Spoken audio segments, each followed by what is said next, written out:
pero que la recurrencia de las crisis en el siglo XX en la Argentina le quitan casi sentido a esa noción. Y ayer yo lo que proponía, y es lo que voy a proponerles también a ustedes hoy, es recorrer el siglo XX a partir de una idea, que es la idea de que a lo largo del siglo XX en la Argentina se van repitiendo ciclos de ilusión y desencanto. Y también decía que esta es una idea que le robé a un libro de dos economistas que se llaman Gershunov y Lach, que escribieron un libro muy interesante sobre los proyectos económicos en la Argentina del siglo XX y que se llama exactamente así, ¿no? El ciclo de la ilusión y el desencanto. Así que es una idea robada. Pero yo no voy a hablar de economía, yo voy a hablar de política, voy a hablar de instituciones. Voy a abrir el siglo XX en 1890 y les voy a contar por qué. Y voy a cerrar el siglo XX en el 2001 y también les voy a contar por qué.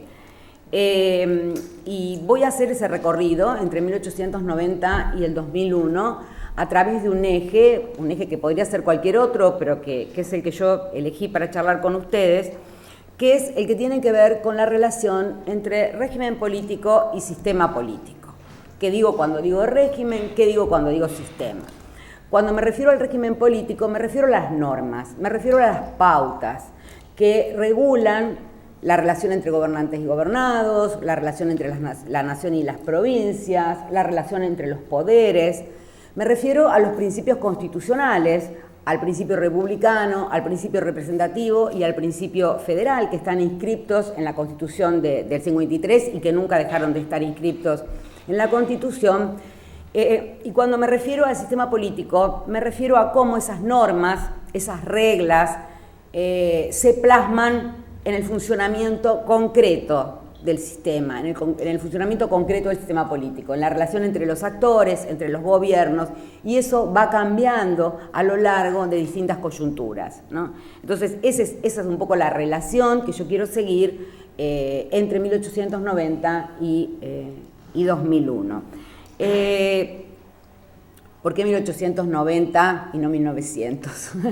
En principio porque 1890 marca el inicio de una fuerte impugnación, no a la Constitución, no a los principios republicano, representativo y federal, sino al modo en que esos principios se plasmaban en la práctica. 1890 es el año de la Revolución del Parque. Un grupo de personas de distintos sectores políticos, de distintas tradiciones de pensamiento, se nuclean en la Unión Cívica.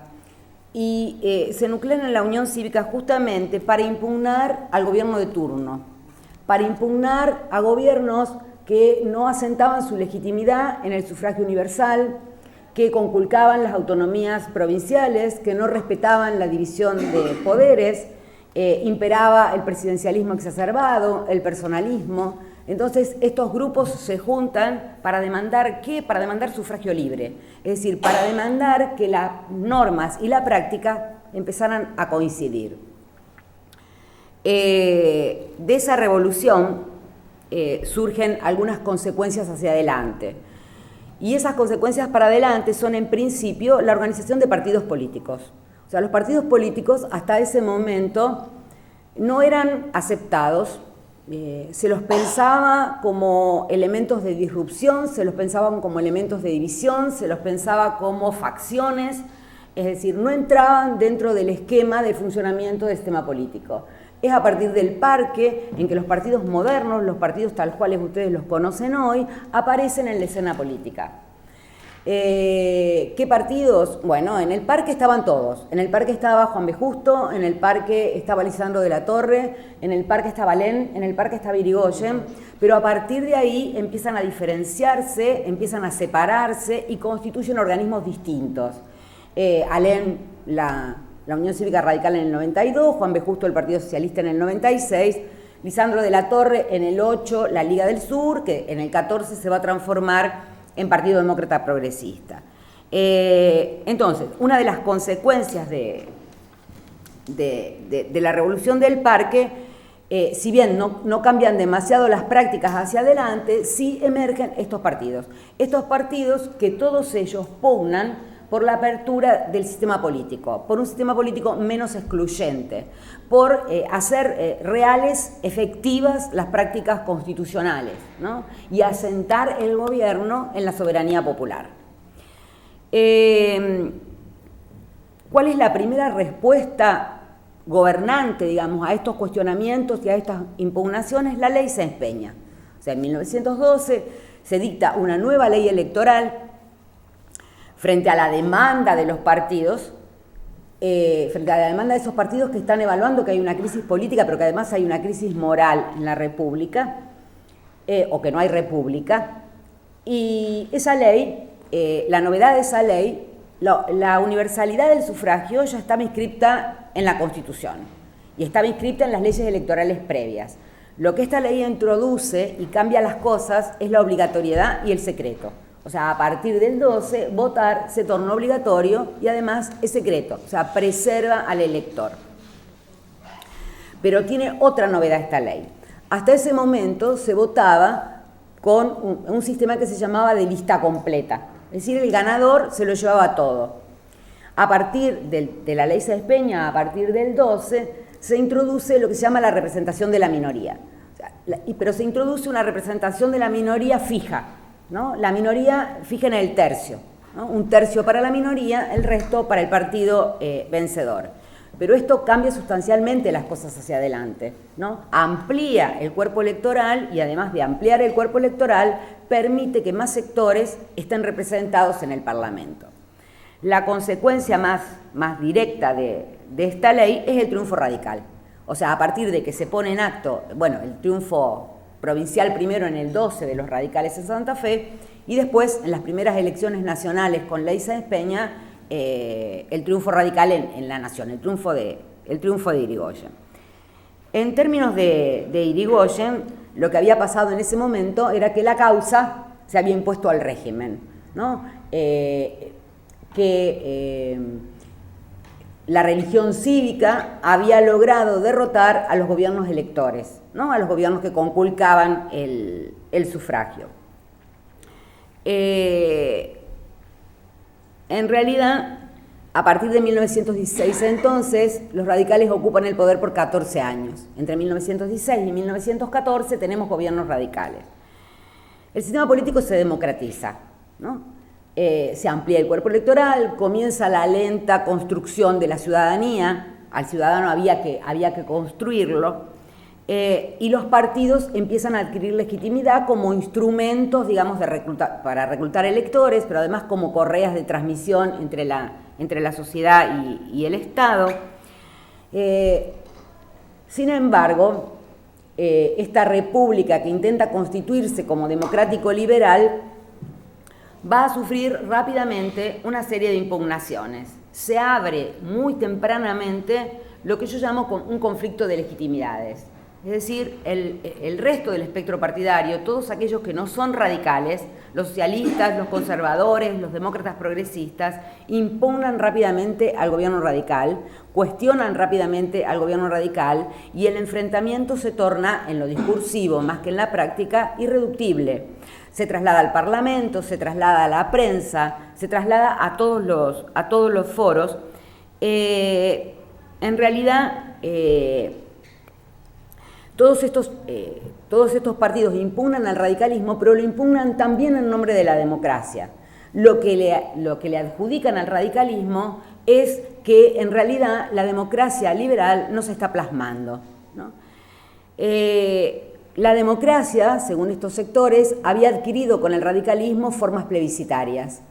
Irigoyen hablaba de misión, hablaba de un mandato para cumplir esa misión, pensaba las elecciones como plebiscito, como ratificación más que como plasmación de las diferencias, anteponía el sentimiento a la razón, pensaba al partido y al movimiento como todo en lugar de poder pensarlo como parte, o sea, el radicalismo se lo asumía como la nación, Y todo esto forma parte de la impugnación entonces política al gobierno, que a su vez los conservadores sumaban, que la chusma poblaba la casa de gobierno, que los radicales seleccionaban hacia abajo, es decir, no se ocupaban posiciones en el gobierno por mérito, no había meritocracia, sino que se seleccionaban mediocridades. Desde los ministros para abajo todos eran mediocres. Otra de los cuestionamientos que se le hacía al gobierno era que eran incapaces de gestionar, desquiciaban la administración a partir del clientelismo, los favoritismos, etcétera, etcétera. Los cuestionamientos eran sumamente duros, pero además se le cuestionaba no cumplir con los principios constitucionales que habían sido su único programa, ¿no? Intervenía a las provincias, es decir, conculcaba las autonomías provinciales, planteando que las autonomías eran del pueblo y no de los gobiernos, desconocía al Congreso, ¿no? Y también empezaron a aparecer denuncias aisladas de que se hacía fraude en las elecciones, o sea que tampoco se cumplía con el principio representativo.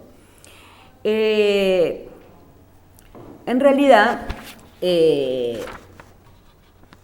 Irigoyen había prometido que iba a ser un gobierno ejemplar y los adversarios le pedían un gobierno de orden común. O sea, le pedían que respetara las instituciones.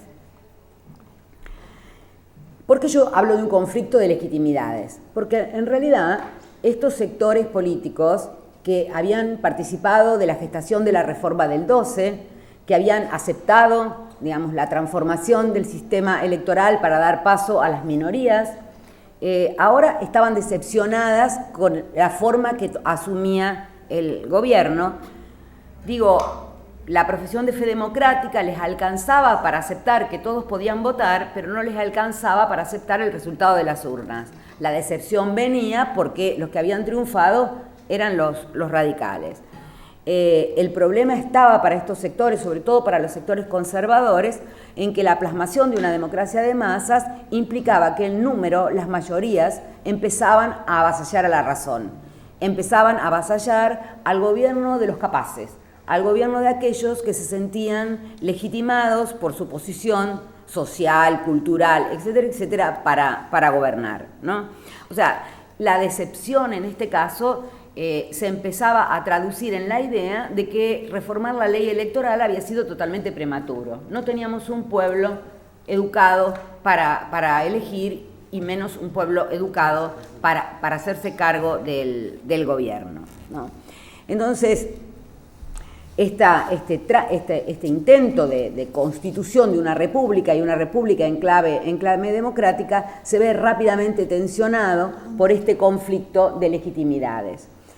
Y a los críticos de la democracia se suman otros grupos, digamos, y con esto tiene que ver la Primera Guerra Mundial, y tiene que ver lo que está pasando en Europa, tiene que ver la emergencia del fascismo, un fascismo que todavía no está claro hacia dónde va, que todavía no se lo demoniza, o sea que todavía se piensa que el fascismo puede ser una experiencia, digamos, que supere al individualismo del siglo XIX, y eso entra en la Argentina, digamos, hay grupos de intelectuales que vamos a conocer después como nacionalistas, a los que le vamos a llamar grupos de intelectuales nacionalistas, o nacionalistas de derecha, o nacionalistas restauradores, digamos, que empiezan a proponer que en realidad el problema no es Irigoyen, que en realidad Irigoyen es un accidente, Irigoyen puede ser superado, el problema es la democracia.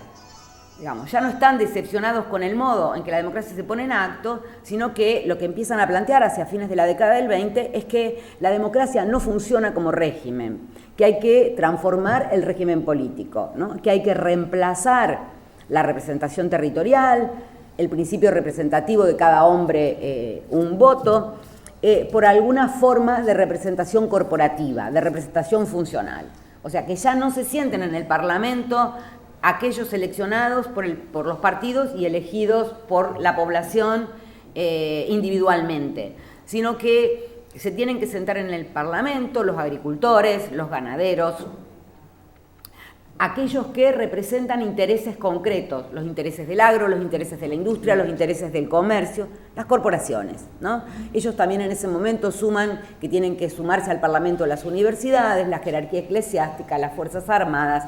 Están pensando en un gobierno de las minorías jerárquico con un parlamento corporativo, ¿no? O sea que también al gobierno radical le vienen los embates por ese lado. En realidad, el desplazamiento de los radicales del poder se produce por la suma de decepcionados. Es decir, por un lado, aquellos que descreen del sufragio universal y que piensan que es necesario, que descreen de la capacidad del pueblo para votar y no de la democracia. Aquellos que no creen en la democracia, o sea, que generan una reacción fuertemente antidemocrática y antiliberal. Y a estos grupos se suman las Fuerzas Armadas, descontentas con el gobierno, pero también se suma la Iglesia. Una Iglesia que está en un fuerte proceso de clericalización, de romanización, una Iglesia que empieza a coincidir, buena parte de los sectores de la Iglesia empiezan a coincidir con estos sectores nacionalistas en la necesidad de cambiar el régimen político. Todos estos sectores, urgidos por la crisis, es decir, porque en 1929 la crisis que se produce, económica que se produce en Estados Unidos, arrastra primero a Europa y después a los países latinoamericanos, empiezan a sentirse los primeros síntomas en la Argentina, y los sectores descontentos con el gobierno suman a sus cuestionamientos de orden institucional, de orden político, la idea de que los radicales son incapaces para gobernar. Y como son incapaces para gobernar, no van a poder gestionar la complejidad de la crisis económica, ¿no? Y esto acelera el golpe. Un golpe que se asienta en todas las impugnaciones previas que yo les venía mencionando, ¿no? Entonces, 1930 es el primer punto de inflexión importante que quiero marcar en este recorrido por el siglo XX, porque 1930 marca varios tránsitos. En principio es el primer golpe de Estado, o sea, el primer quiebre en la historia constitucional argentina después de dictada la Constitución en el 53.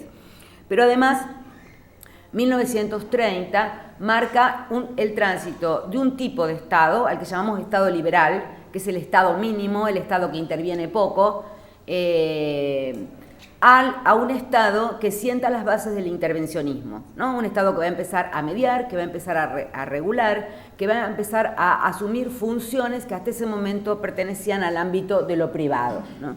Y el otro tránsito que se da en la Argentina en esos años es el de la agroexportación, o sea, el motor de la economía puesto en la agroexportación como modelo de desarrollo prácticamente natural hacia la industrialización, ¿no? O sea que las novedades de los 30, ahora voy a hablar del golpe, pero son también un Estado que para asumir la complejidad de las crisis empieza a intervenir y sienta las bases de un intervencionismo que no va a tener retorno y sienta las bases del desarrollo industrial que se va a consolidar en las décadas siguientes.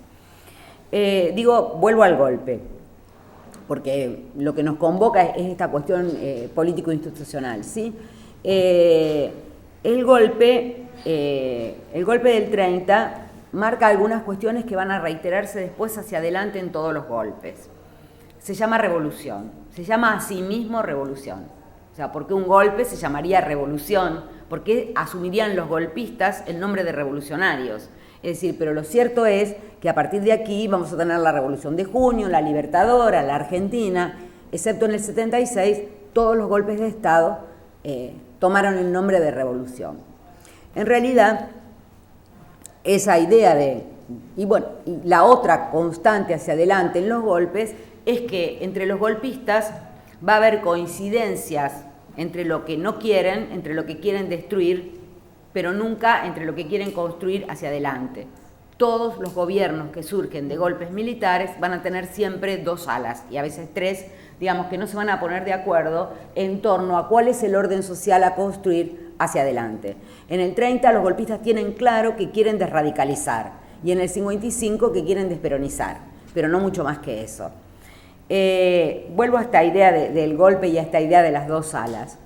¿Cómo se piensa esta idea de revolución en los 30 y por qué asumir el golpe como revolución?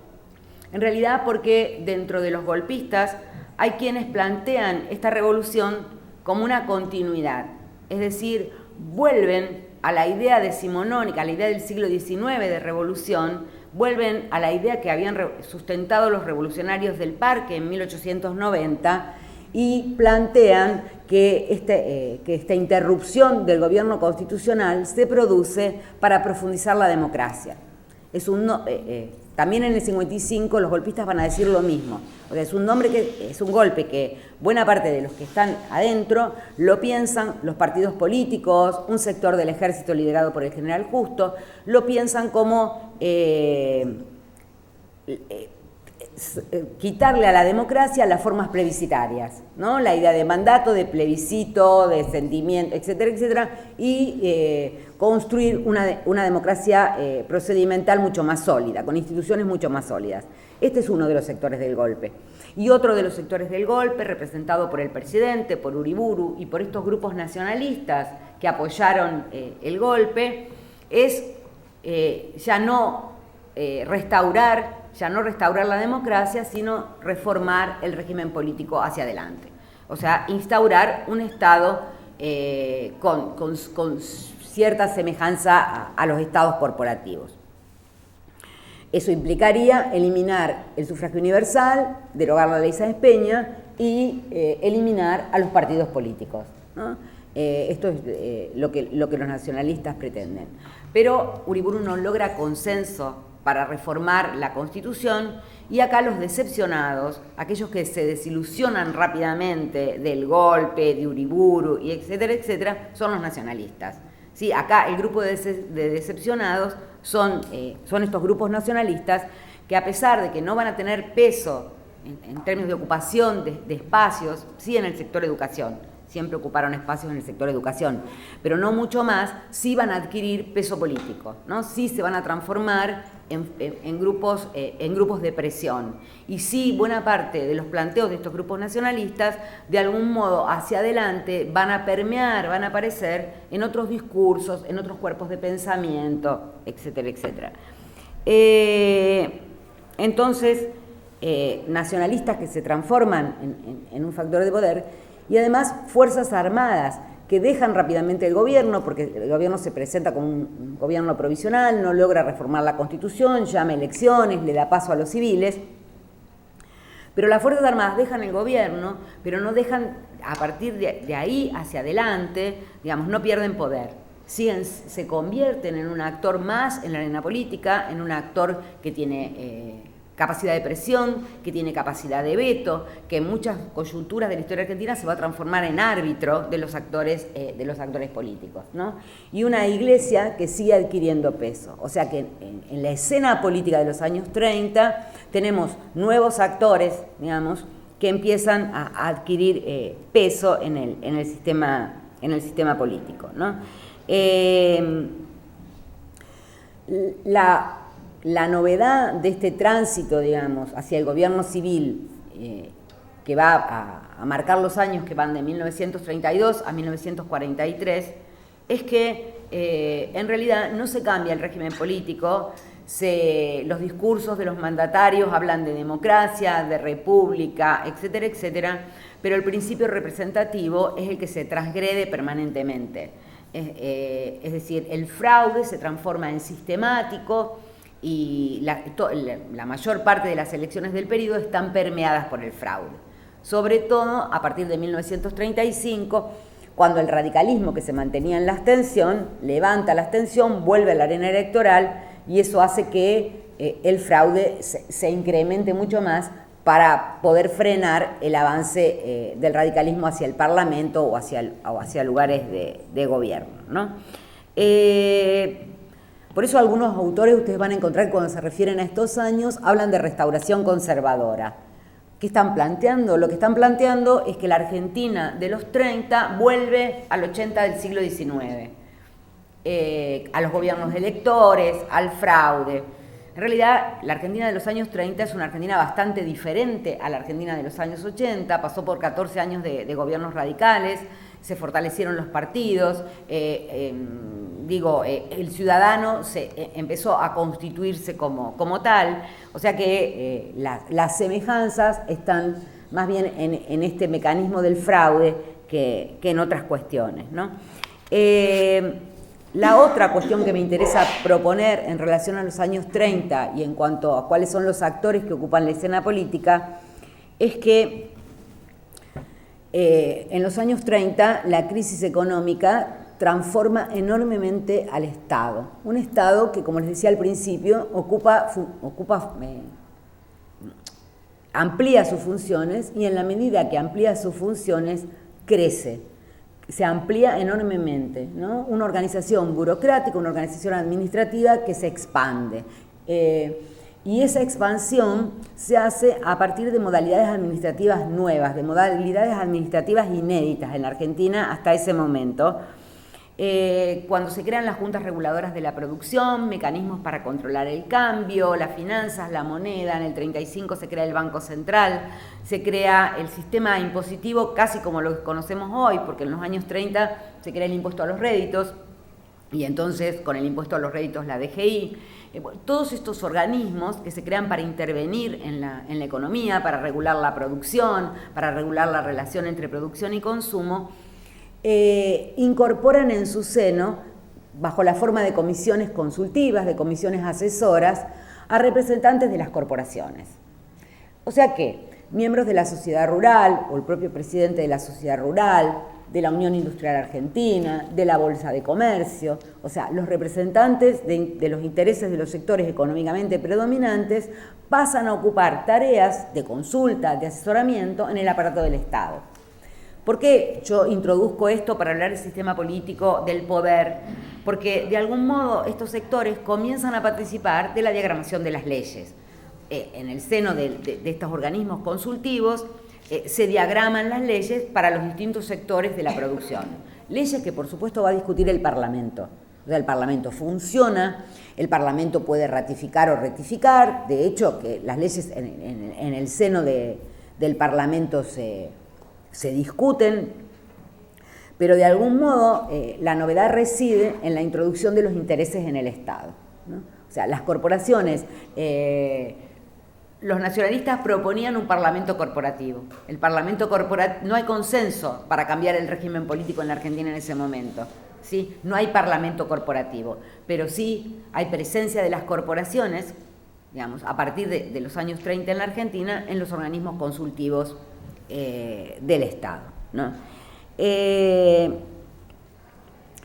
Y la otra cuestión, bueno, los partidos políticos aceptan esta presencia, o sea, no hay críticas a la presencia corporativa. ¿Qué es lo que el socialismo, el radicalismo, la democracia progresista cuestionan? Lo que cuestionan, bueno, además del fraude, por supuesto, pero en relación a esta presencia corporativa, lo que cuestionan es el sesgo.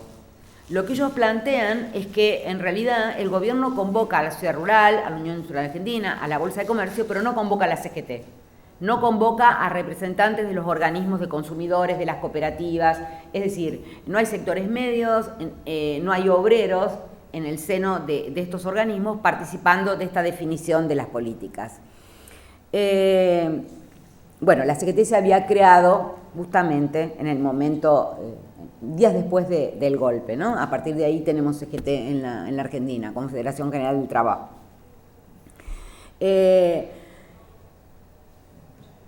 Y por otra parte, el otro actor que empieza a sufrir transformaciones en los años 30 es el movimiento obrero. O sea, ustedes piensen que los años 30 implican el desarrollo de la industria, ¿no? Que hacia fines de la década, cuando la Segunda Guerra Mundial, la industria y el agro ya están prácticamente en cuanto a lo que producen, digamos, en cuanto a lo que aportan al Producto Bruto Interno, ya están prácticamente equiparadas. Entonces, esto genera un cambio cualitativo y cuantitativo en el sector obrero. O sea, los obreros son más. Dentro de los obreros empiezan a ser importantes los obreros industriales. Hasta ese momento una economía agroexportadora, importaba el sector servicios, los ferrocarriles, los puertos, digamos. Ahora los obreros de la industria empiezan a ser predominantes. Y además de eso son argentinos, o sea, quienes nutren a la industria con mano de obra en los años 30. Los migrantes, pero no los inmigrantes, los migrantes, o sea, aquellos que, desplazados por la crisis agraria de las provincias del norte, de las provincias más pobres, convergen a las grandes ciudades, sobre todo, por supuesto, a Buenos Aires y al cordón de la capital federal, constituyendo las villas miseria, digo. Estos migrantes que vienen a buscar trabajo a la ciudad son argentinos, son hijos de inmigrantes. ¿por qué importan? Porque votan. Es decir, porque hay un movimiento obrero que está creciendo cuantitativamente y que se está nacionalizando. Sin embargo, este movimiento obrero es escasamente reconocido, no solo por las patronales, sino por el propio Estado. O sea, no hay un Estado o un gobierno preocupado por la legislación social, no hay un gobierno preocupado por reconocer a las asociaciones gremiales, pero esto empieza a cambiar con la guerra. La Segunda Guerra Mundial en realidad coloca la preocupación sobre la posguerra. Mientras se desarrolla la guerra, la preocupación es qué va a pasar cuando la guerra termine, ¿no? ¿Por qué? Porque está el recuerdo de la primera. O sea, ¿qué pasó después de la Primera Guerra? Muchas cosas, pero entre tantas cosas, digo, en la Argentina se produjo un ciclo bastante largo de fortísima conflictividad social. Piensen en las huelgas de la Forestal, piensen en las huelgas de la Patagonia, piensen en la huelga de los talleres Bacena, que dejó muchos muertos en la calle.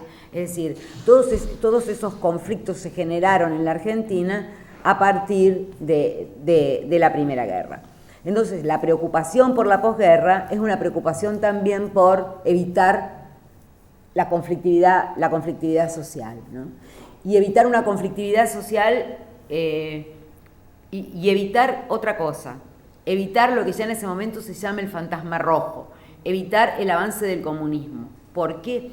Porque el Partido Comunista había crecido en los años 30 y había crecido sobre todo entre estos obreros industriales nuevos, sobre estos obreros industriales que venían del interior sin tradición sindical, y el Partido Comunista empieza a organizar los primeros sindicatos a nivel nacional, ¿sí?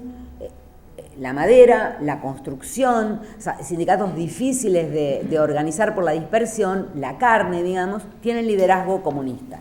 Entonces, el temor por la posguerra de las Fuerzas Armadas, el temor por la posguerra de los propios sectores de la Iglesia, es la conflictividad.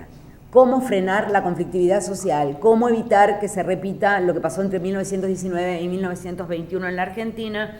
Y en realidad aparece entonces muy fuertemente la idea de la justicia social. O sea, la justicia social, leyes, legislación social, organizaciones reconocidas, digamos, tienen que darle un lugar, un espacio a este movimiento obrero que crece para evitar el conflicto. La idea de la justicia social no es privativa de las Fuerzas Armadas, no es privativa de los sectores de la Iglesia, no es privativa del pensamiento nacionalista. Es decir, la idea de justicia social ya había aparecido en otros cuerpos de pensamiento, ya había aparecido muy fuertemente en todo el grupo de intelectuales que van a conformar la intransigencia radical, en Levenson, en Frondizi, en Balbín, digo, todos ellos estaban hablando de que era necesario darle un contenido sustantivo a la democracia, que la democracia ya no podía ser solo democracia formal, procedimental, que la democracia tenía que empezar a ser democracia social, que lo que el radicalismo había hecho en el plano político de incorporar al ciudadano, digamos, había que hacerlo ahora en el plano de lo social. Ahora, mientras todo esto se está debatiendo y la Segunda Guerra se desarrolla, en 1943 un nuevo golpe de Estado desaloja a los gobiernos conservadores. Y en realidad cuando el golpe se produce no está muy claro de qué se trata, no está muy claro por qué, no está muy claro qué es lo que quieren estos militares, que sin ninguna participación civil, porque en el golpe del 30 hubo participación civil, los partidos apoyaron el golpe, en este caso no hay participación civil. La población se levanta a la mañana y los militares ya habían ocupado la casa de gobierno. Yo les contaba ayer que los radicales salieron a festejar con las boinas pensando que era un golpe radical, los nacionalistas salieron a festejar el golpe nacionalista y digo, a medida que pasaban las horas la población se fue enterando de qué se trataba. En realidad los golpistas dijeron que habían desalojado al gobierno de Castillo, porque era un gobierno que no tenía base de sustentación, que se apoyaba en el fraude, que había que redefinir la posición internacional de la Argentina frente a la guerra. De hecho, lo que pasó allí fue que se unieron la cruz y la espada, O sea, las Fuerzas Armadas y la Iglesia, en pos de un proyecto que tenía mucho de nación católica, digamos, y que tenía mucho de proyecto corporativista, asumen el poder, implantan la educación religiosa en las escuelas, reprimen a los partidos políticos, reprimen a los sindicatos, intentan desplazar a los socialistas y a los comunistas, interviniendo la CGT. Y a la par que se desarrolla este gobierno fuertemente militarista y autoritario, uno de los personajes que está dentro de este gobierno, que es funcionario de este gobierno, un coronel, digamos, empieza a tejer entrevistas con distintos representantes del sector obrero, ¿no? Tratando de convencerlos, digamos, de que el gobierno estaba dispuesto a no solo a reprimir, sino que iba a empezar el momento en que el sector obrero iba a ser integrado a partir de la legislación social. Este coronel es Perón. Perón va escalando posiciones al interior del gobierno militar del 4 de junio del 43. No voy a abundar en contarles esta historia porque supongo que todos la saben, pero lo cierto es que quiero destacar con esto qué es lo que se introduce a partir de Perón en el gobierno de junio. Es, a partir de que antes aún de asumir el gobierno en el 46, digamos, cuando asume la Secretaría de Trabajo y Previsión, Perón empieza a diagramar una ley de asociaciones profesionales. Esa ley de asociaciones profesionales que se va a dictar en ese momento y que va a ser ratificada cuando Perón asume el gobierno, va a ser la ley que va a encuadrar, va a ser la matriz a partir de la cual las relaciones entre el Estado y los sindicatos se establecen en la Argentina de ahí para adelante. ¿Sí? O sea, esa ley de asociaciones profesionales persistió prácticamente a todo lo largo del siglo XX y recién la flexibilización laboral del menemismo alteró en parte esa fuerte matriz que le había dado Perón a la relación entre Estado y sindicatos. ¿Por qué? Porque esta ley establece el sindicato único por rama. Y el sindicato, ¿quién define cuál es el sindicato más representativo, digamos? En realidad lo que la ley establece es que la personería gremial la otorga el Estado. Entonces es el Estado el que define cuál es el sindicato que merece esa personería gremial, ¿no? Porque es el más representativo, por lo que fuere.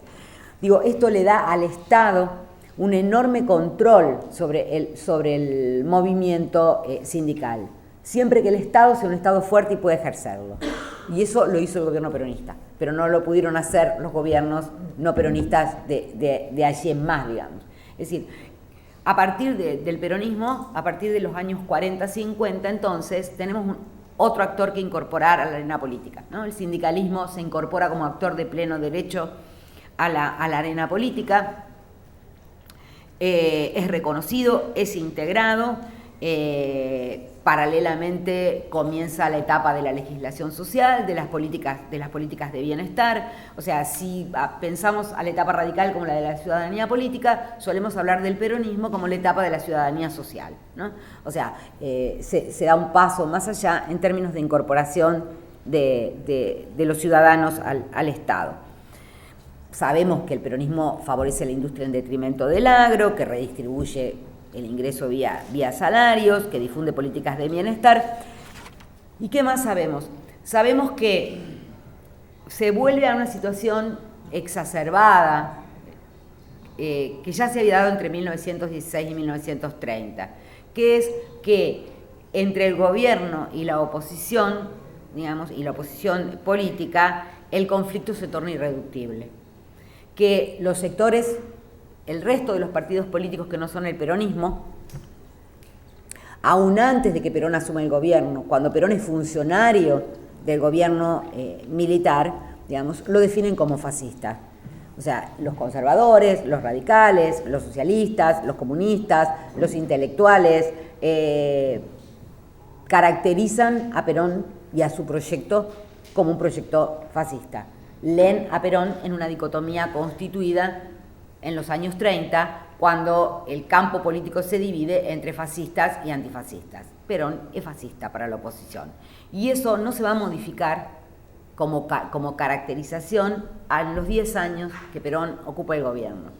Mientras la oposición dice que Perón es fascista, digamos, Perón sostiene que él es un demócrata y que es mucho más demócrata que sus adversarios, porque él en realidad lo que está defendiendo es la democracia real frente a la democracia formal. Está defendiendo la democracia sustantiva, la democracia social, frente a la democracia solo formal de las instituciones. La intransigencia radical en ese momento decía que no podía haber justicia social o democracia social sin libertades públicas, que iba de suyo, que una iba con la otra. Perón también sostenía lo mismo. Lo que pasa es que en el marco de la dicotomía, la democracia social y la democracia formal o procedimental, en realidad las instituciones, quedan enfrentadas. La antinomia peronismo-antiperonismo se gestó, o sea, el antiperonismo se gestó junto con el peronismo. O sea, peronismo y antiperonismo se gestaron juntos, como partes, digamos, de un mismo proceso, y esa antinomia atravesó a toda la sociedad argentina, y no solo en los años en que el peronismo fue gobierno. Después vamos a ver cómo se despliega, pero digo, en realidad esa antinomia fue aún mucho más fuerte en los años del segundo gobierno de Perón. ¿Por qué? Cuando la oposición se tornó más fuerte, cuando Perón empezó a accionar sobre las instituciones. ¿Sí? Estábamos hablando de república, de representación, de federalismo, etcétera, etcétera. ¿Qué pasa acá? Acá hay una reforma de la Constitución. ¿Sí? En el 49 el gobierno reforma la Constitución. ¿Anula los principios de la Constitución del 53? No. En realidad sus adversarios esperaban una Constitución corporativista. No. La Constitución del 49 no lo es. Es una Constitución que se enmarca prácticamente en los mismos principios que la Constitución del 53.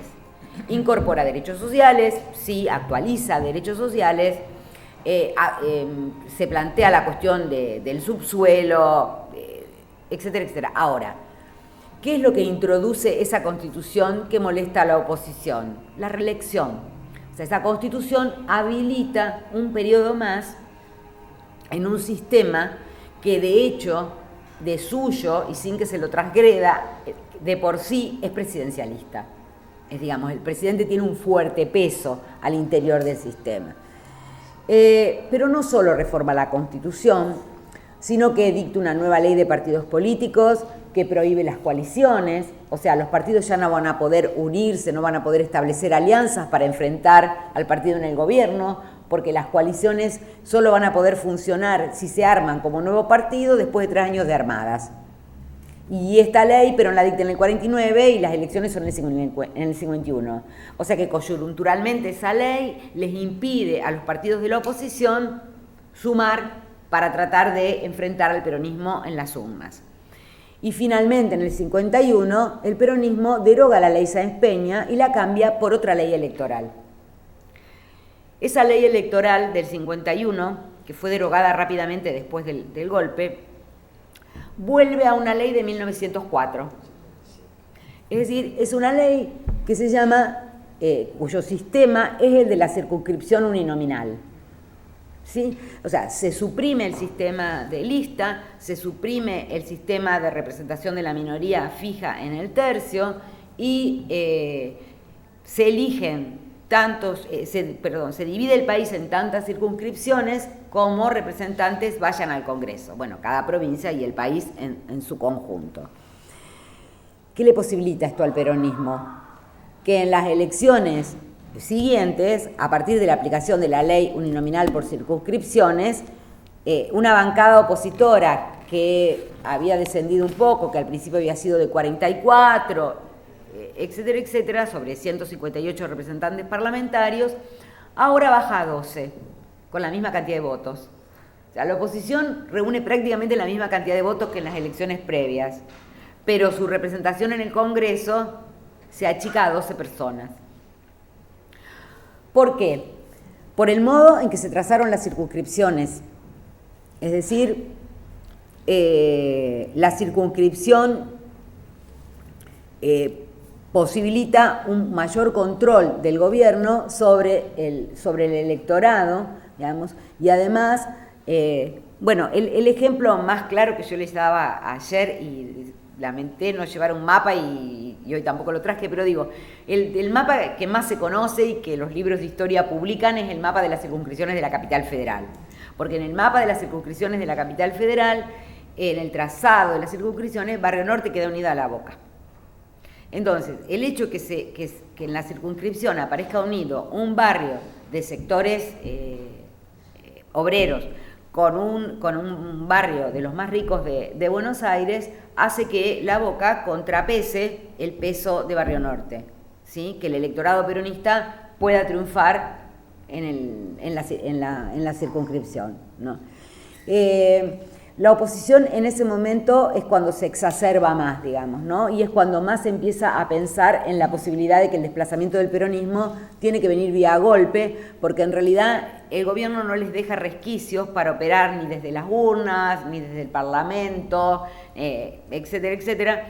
Y finalmente, bueno, 1955, digamos, es un nuevo golpe de Estado que desaloja al peronismo del poder.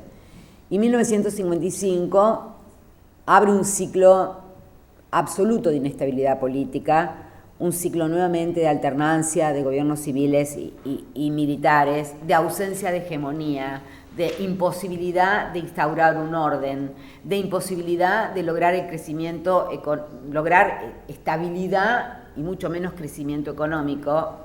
Es decir, el peronista fue el último proyecto hegemónico, digamos, ¿no? El último proyecto consensuado, el último proyecto donde desarrollo y hegemonía se imbricaban, ¿no?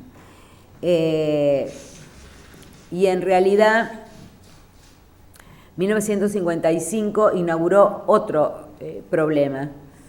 Recuerden que yo les hablaba de dos alas, siempre entre los golpistas. Cuando Lonardi toma el poder en el 55, lo parafrasea Urquiza. Dice ni vencedores ni vencidos. ¿Qué quiere decir Lonardi cuando dice ni vencedores ni vencidos? Lo que dice Lonardi ahí es, en realidad, el peronismo tiene que ser integrado, sin Perón. Perón en el exilio, las masas, sin su líder, digamos, va a ser factible encauzarlas en un proceso de educación y va a ser posible integrarlas. Hay una aceptación de que las masas, de que el movimiento obrero son peronistas, ¿sí? Y en ese sentido hay la intención de incorporarlas al sistema, depuradas de sus excesos, digamos.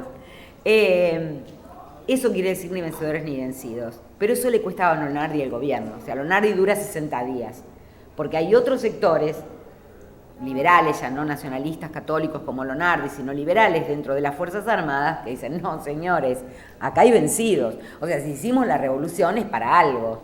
No hicimos la revolución para integrar a nadie, hicimos la revolución para erradicar, hicimos la revolución y nuevamente la democracia. Hicimos la revolución para reinstaurar la democracia. Y la democracia no concibe a los peronistas. Es decir, y ahí se tomó la decisión que pautó la inestabilidad del sistema político hacia adelante, que fue la proscripción. Aramburu decidió, el gobierno militar decidió la proscripción del partido peronista y durante 18 años esa proscripción, digamos, funcionó como el elemento de deslegitimación de todos los gobiernos. Es decir, Frondizi e Ilia, que fueron los dos gobiernos que sucedieron a la revolución, los dos gobiernos civiles, digamos, que sucedieron al gobierno militar que se instaura en el 55, digamos, no lograron superar el estigma de la proscripción. Frondizi fue desplazado del poder en el 62, Ilia fue golpeado en el 66. Pero además, no solo fueron desplazados del poder antes de terminar su mandato, sino que fueron gobiernos hackeados, considerados ilegítimos, digamos, justamente porque el peronismo no había participado de las elecciones. En realidad, tanto Frondizi como Ilia intentaron formas de integración, ¿no? Diferentes, ¿no? Frondizi primero intentó una integración vía pacto.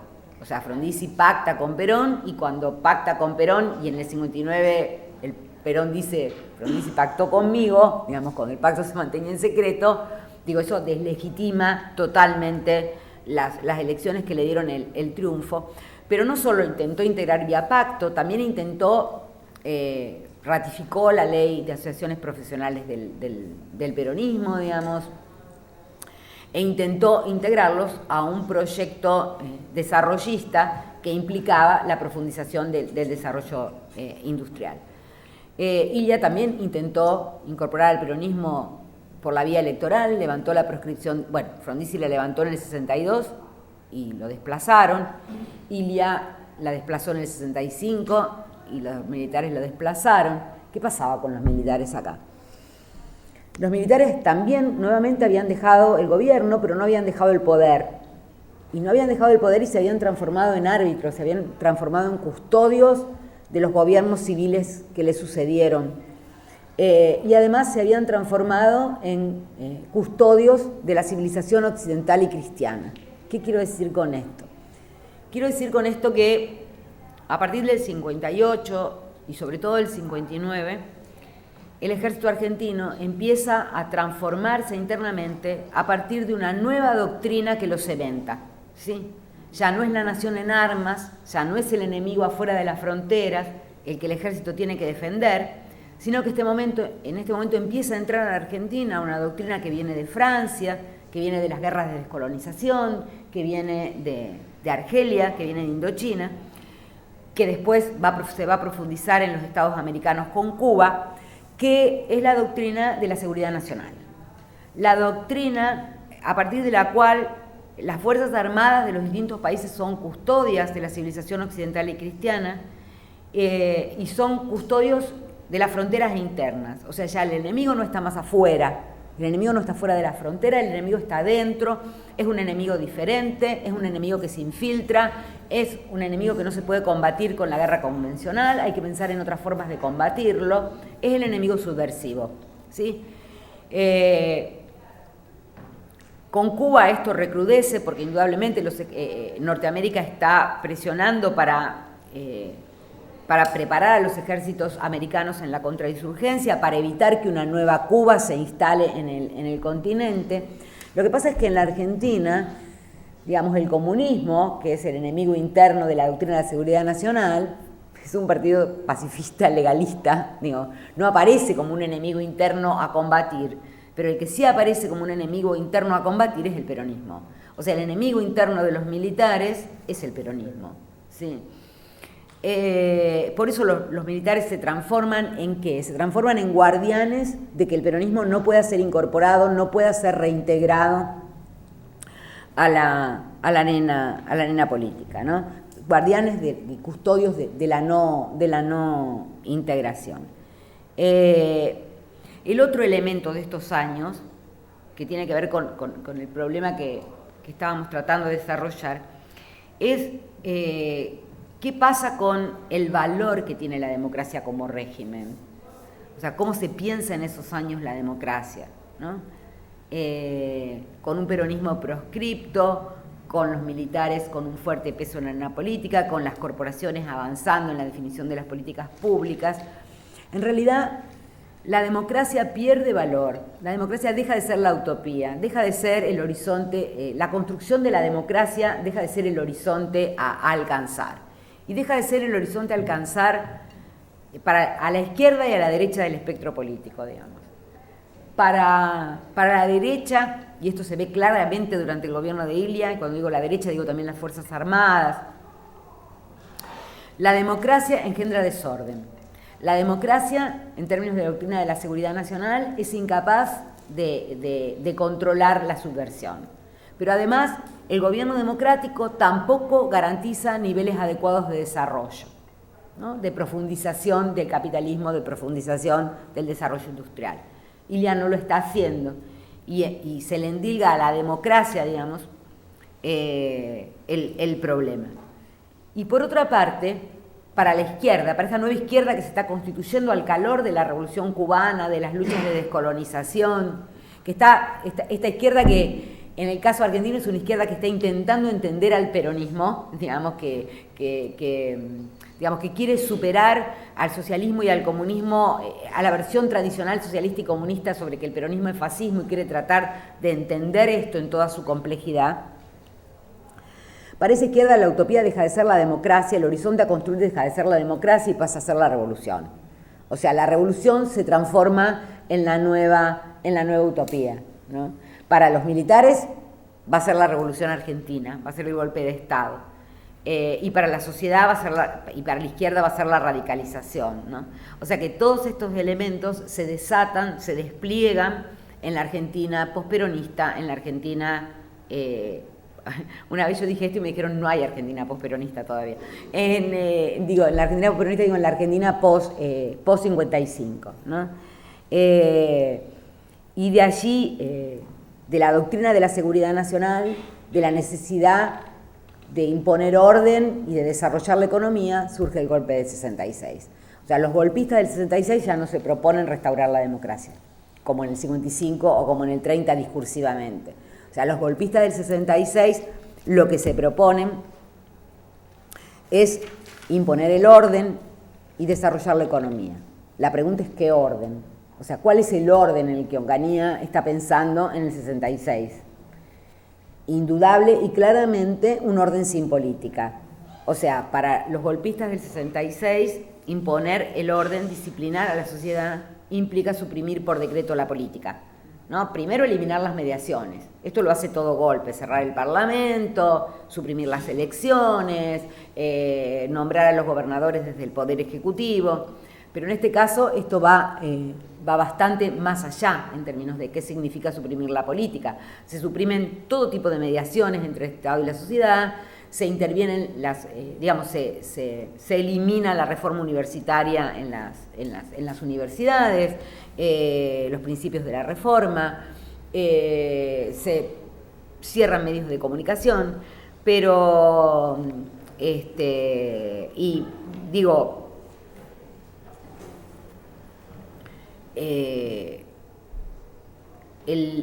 el orden sin política, esta idea fuerte del gobierno de que puede imponer un orden sin política, de que puede cortar con las mediaciones con la sociedad, de que puede gobernar en solitario, porque además Onganía también propone que las Fuerzas Armadas no gobiernan ni cogobiernan, o sea que él está en solitario ocupando el poder ejecutivo y se rodea de personajes civiles, católicos, nacionalistas, pero no de militares. Esta idea, va a encontrar rápidamente su freno. Rápidamente el mito de que se puede gobernar sin política, el mito de que se pueden suprimir las mediaciones, el mito de que la política se puede suprimir por decreto, lo destruye el Cordobazo. O sea, 1969 y el Cordobazo destruyen este mito. O sea, no hay posibilidad de un orden sin política. Cuando digo Cordobazo, estoy diciendo movilización social, rosariazo, movimientos sociales en esa etapa en general. Entre 1966 y 1976, lo que define ese momento, lo que impera en ese momento, es que no solo la democracia pierde terreno frente a la utopía revolucionaria, frente a la idea de que la revolución estaba a la vuelta de la esquina, que era posible, también se instala entonces la idea de la violencia, y la idea de la violencia legítima. O sea, eso es lo que caracteriza al periodo que va del 66 al 76. Pensar que la violencia es el modo legítimo y es el mejor modo, o el único posible, de dirimir el conflicto. Es decir, la violencia de abajo tiene que contestar a la violencia de arriba. Y este es el único modo de dirimir el conflicto, y esto es lo que va a posibilitar, y esto y únicamente esto es lo que va a posibilitar el cambio. Y esta es una idea muy difundida en esa Argentina entre los años 60 y los años 70, ¿no? Y les decía también que en todo caso cuando Onganía quiso suprimir la política, suprimir la participación, ¿no? Suprimir los lazos, los nexos con la sociedad, se encontró con el límite de la sociedad. Y se encontró con el límite de una sociedad que había cambiado, de una sociedad que estaba movilizada, de una sociedad que provocó hechos como el Rosariazo, como el Cordobazo, como la mayoría de los azos y de las movilizaciones que se generaron en esa etapa, porque era una sociedad que gradualmente se había ido radicalizando. Es decir, todos los sectores políticos y sociales en esa coyuntura se radicalizan. Es decir, se radicalizan los estudiantes, ¿sí? Los estudiantes se radicalizan primero frente a la imposibilidad de seguir funcionando a partir de los principios de la reforma en la universidad. O sea, ahora es el presidente el que nombra a los rectores y los rectores a los decanos, y además frente a la fuga a los profesores que tienen que irse, a los científicos que tienen que irse, y además a la violencia que se instala en la universidad, ¿no? La noche de los bastones largos, o sea, la policía... hoy es la fecha. La policía interviniendo de manera violenta en la universidad, estudiantes muertos en los reclamos por comedores universitarios. O sea, entonces hay un movimiento estudiantil que se radicaliza, y en la medida en que se radicaliza se va acercando al movimiento obrero, ¿no? Hasta ese momento los estudiantes reformistas, el reformismo atravesaba a las distintas corrientes políticas dentro del estudiantado. Ahora, cada vez más, el estudiantado va a ir respondiendo parcializadamente a distintas corrientes políticas. O sea, un estudiantado que se radicaliza, un movimiento obrero que se radicaliza. Es decir, el sindicalismo de los años 60, el sindicalismo del momento del gobierno de Onganía, no es el mismo sindicalismo del 55. Cuando cae Perón en el 55, podríamos pensar que el sindicalismo pierde peso en función de la caída del gobierno peronista. Sin embargo, el sindicalismo como actor político, con altibajos, por supuesto, con momentos de baja y momentos de alza, gana absolutamente capacidad de presión. Es decir, y gana la capacidad de presión y de veto en relación tanto al gobierno de Frondizi como al gobierno de Ilia, ¿no? Se transforma en un actor político importante, porque además es el único que preserva, digamos, los votos peronistas. Proscripto el partido, digamos, el voto lo tiene en sus manos el sector sindical. Entonces, ese sector sindical pasa a transformarse en un actor político, digamos, ¿no? Bueno, ese sindicalismo que transita esos años de ese modo, después del gobierno de Onganía, empieza a producir en su seno, digamos, sectores que empiezan a diferenciarse, digamos, sectores mucho más combativos al interior del movimiento, sectores que inician todo un movimiento antiburocrático, es decir, que empiezan a resistir a aquellos líderes sindicales considerados burócratas, y que en realidad están bastante dispuestos a negociar con el poder de turno, ¿no? Recordemos que cuando asume Onganía la presidencia, Bandor está parado detrás, o sea, el líder metalúrgico sale en la foto, digamos, en el momento de la asunción de Onganía. Entonces, dentro del sindicalismo empieza todo un movimiento antiburocrático, en contra de liderazgos como el de Bandor, en contra de liderazgos como el de Coria, digamos, que están dispuestos a, de algún modo, acercarse al gobierno militar y negociar condiciones mejores condiciones para sus propios sindicatos. Con un gobierno militar, por otro lado, que rápidamente se muestra bastante reacio a escucharlos, a pesar de lo que los sindicatos esperaban en el momento en que apoyan el golpe contra Ilia, ¿no? Entonces, aparece en el 67 la CGT de los argentinos, liderada por Ongaro, que viene de una izquierda cristiana, digamos, oponiéndose al liderazgo bandorista al interior de la CGT, pero también emergen una serie de líderes, sobre todo en Córdoba, en esas industrias que se habían conformado en los años del desarrollismo frondicista, digamos, Materfersi, Traxitran, digamos, líderes como Tosco, como Salamanca, que son líderes marxistas. cuyas bases van a seguir siendo peronistas, digamos, pero que son reivindicados por los sindicalistas, aún por los sindicalistas peronistas, como líderes honestos, como líderes no burócratas, como líderes que no establecen ningún tipo de brecha con sus bases, ¿no? O sea que hay un sindicalismo mucho más combativo, mucho más radicalizado, digamos, que empieza a articular formas de protesta diferentes a las que venía esgrimiendo, etcétera, etcétera.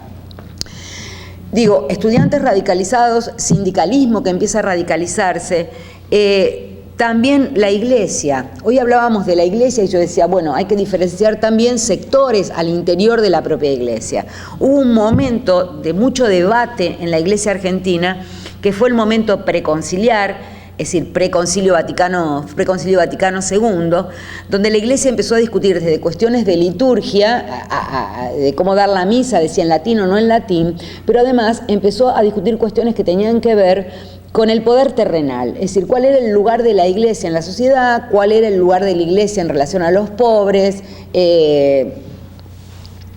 y de este proceso de debate preconciliar, digamos, post-concilio, y a partir de los cambios que establece el Concilio Vaticano y de Medellín, emerge todo un sector dentro de la Iglesia radicalizado, todo un sector que dio en conformar el movimiento de sacerdotes para el tercer mundo, la teología de la liberación, digamos, que empezaron a plantearse la lucha junto al pueblo, el trabajo en las villas, digamos, y esta Iglesia así radicalizada fue además la que aportó militantes a las organizaciones armadas que también emergen en este momento. O sea, la guerrilla se organiza, porque si bien hubo algunos conatos aislados, digamos, en la etapa previa, la guerrilla comienza a actuar en la Argentina después del 69. O sea, es después del Cordobazo que Montoneros produce el primer hecho notorio y público, que es el secuestro de Aramburu. Entonces, esta Iglesia radicalizada aporta militantes a la guerrilla, o sea, muchos de los jóvenes que se suman a las organizaciones armadas, sobre todo a Montoneros, más que a LERP, digamos, por su ideología, por su peronismo, los aporta la Acción Católica, los círculos católicos, es decir, entonces, Iglesia también radicalizada, y radicalización de los propios sectores medios. O sea, los hijos de personajes gorilas, profundamente antiperonistas, digamos, se peronizan, ¿sí? No importa a qué Perón estén mirando, digamos, probablemente sea un Perón diferente al Perón que gobernó entre 1946 y 1955, pero hay un proceso muy fuerte de peronización de la juventud. Y todos esos sectores radicalizados son los que de algún modo le ponen freno a la posibilidad del gobierno autoritario de seguir adelante, digamos. Por eso el 69 marca un corte importante. Y digo, lo que me parece a señalar acá es que la mayor parte de estos sectores radicalizados, como decía recién, apela al peronismo. Tiene como referente último a Perón. O sea, hay una recuperación de Perón desde estos sectores radicalizados, de estos sectores combativos, digamos. El padre Mujica, Movimiento de Sacerdotes para el Tercer Mundo, Teología de la Liberación, dice, somos peronistas porque con Perón está el pueblo. Es decir, si el pueblo es peronista, hay que estar entonces con el peronismo, ¿no? Yo decía, todos estos sectores radicalizados lo tenían ahí como referente a Perón. Por supuesto, estoy hablando en líneas generales, el ERP era de ideología marxista, pero no solo los sectores radicalizados, sino en el momento en que, porque el gobierno militar empieza a perder peso ya a partir del 69 y resiste unos años más. Pero ya cuando asume el poder la NUCE tiene claro que hay que salir, es decir, que tienen que negociar una salida, que tienen que llamar a elecciones y que tienen que negociar de modo de salir lo mejor parado posible, o sea, de modo de que no se revise lo que se hizo hasta ese momento, es decir, reubicarse, para poder reubicarse en la escena política hacia adelante. Pero la NUCE sabe perfectamente que la única posibilidad de esa salida es negociarla con Perón. O sea, es Perón también el referente último de la NUCE. Es Perón el problema para la NUCE, pero también es Perón la solución para la NUCE. ¿Qué es lo que le pide la NUCE a Perón cuando lo convoca a negociar a través del Gran Acuerdo Nacional, lo que se llamó el GAM? Lo que le está pidiendo la NUCE a Perón es que Perón depure su movimiento, es que Perón deje de lado a los sectores radicalizados, digamos, que frene el accionar de la guerrilla, ¿no? Perón, por supuesto, no está dispuesto a esto. ¿Por qué? En realidad, junto con la reactivación de todos estos actores, junto con la ampliación de la arena política en estos años, con esta brecha que abren los sectores movilizados, se meten también los partidos, y a partir del 70-71 ya tenemos otra vez a los partidos en la escena política. ¿Y cuál es el primer hecho que producen los partidos cuando reemergen? La firma de un documento. El radicalismo y el socialismo, el radicalismo y el peronismo, y después se van a sumar otros partidos menores, el socialismo va a estar en la firma de otro documento, firman un documento que se llamó La Hora del Pueblo, ¿sí? ¿Qué era La Hora del Pueblo? La Hora del Pueblo era un documento en el cual radicales y peronistas que se habían golpeado mutuamente en toda la etapa previa, digamos, se comprometen a trabajar por un proceso de elecciones libres y sin proscripciones, ¿sí? Dato no menor, porque justamente el radicalismo había avalado la proscripción del peronismo en el 55, si el radicalismo había avalado la proscripción, el peronismo había socavado a los gobiernos radicales siguientes.